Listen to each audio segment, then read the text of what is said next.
My parents warned me not to look out the window at night. I just discovered the horrifying reason why. Ever since I was a baby, my parents always told me, don't look out the window at night. I always asked them why, but they would just shrug it off with a creepy smile. As I grew older, I stopped questioning it, but I just never could have guessed the horrifying secrets my parents were hiding.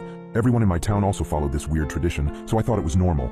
That was until I went to college and noticed that none of the other kids were like this. So during Christmas, when I went to my parents' house, I remember them telling me not to look out the window.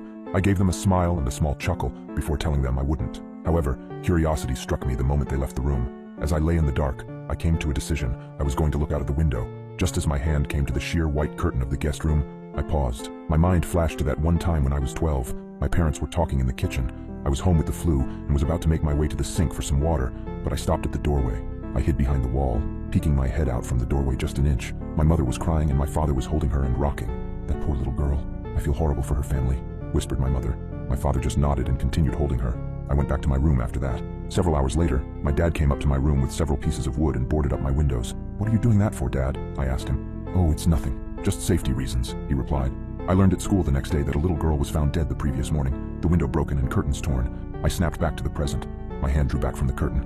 I shook my head, cursing myself for being so weird. What was the worst that could happen? It was just a window, it couldn't hurt me, right? As I reached my hand out again, my instinct was telling me to stop. My gut twisted as I reached nearer and nearer. Just as I touched the curtain, a painful howl came from the forest surrounding the house. I flinched back, deciding to just lay down and try to get some sleep. I forgot how hard it was to get sleep in my hometown. Every night, coyotes howled for hours everywhere in town, or at least I thought they were just coyotes. The next night, I woke up in a cold sweat. I glanced over at the alarm clock next to my bed. It was midnight. I groaned and sat up in bed. A low growling sound from outside of my bedroom window. I thought back to last night and decided that I had made up my mind about looking out. I thrusted my arm towards the curtain and pulled back hard, almost ripping it away from the rod. I flattened myself against the wall next to the bed for a moment before I put one eye in front of the window. I immediately regretted my decision as I heard claws clacking up the house. I flung myself out of bed, tumbling on the floor. I stood up and got back up on the bed. I stuck my face closer to the window as the clacking got closer and closer.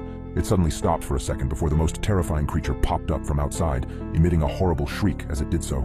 I can never forget its face, the way the hollow eyes oozed some kind of black substance, like tar, and the way its lips were pulled back into a gruesome grin, the teeth blood-stained and razor-sharp. It looked like it had 4 limbs, its front 2 slamming on the glass and pounding. As I was frozen in front of the window in terror, my parents burst into the room. My father held a shotgun. He marched up to my bed and yanked me away from the window. He pointed his shotgun at the creature, shooting a bullet at it. The thing scrambled away, leaving the window almost completely shattered. "Damn it, son, it was a simple task. Just don't look out the window. How hard is that?" My dad shouted at me. I wasn't processing his words. I was sitting on the floor, arms and legs splayed everywhere in utter shock. What the hell had I just seen? My mother ran to the bedroom door. She had tears in her eyes. "Is everyone all right?" she asked. "Yeah, we're fine. We still gotta get that creepy effing monster."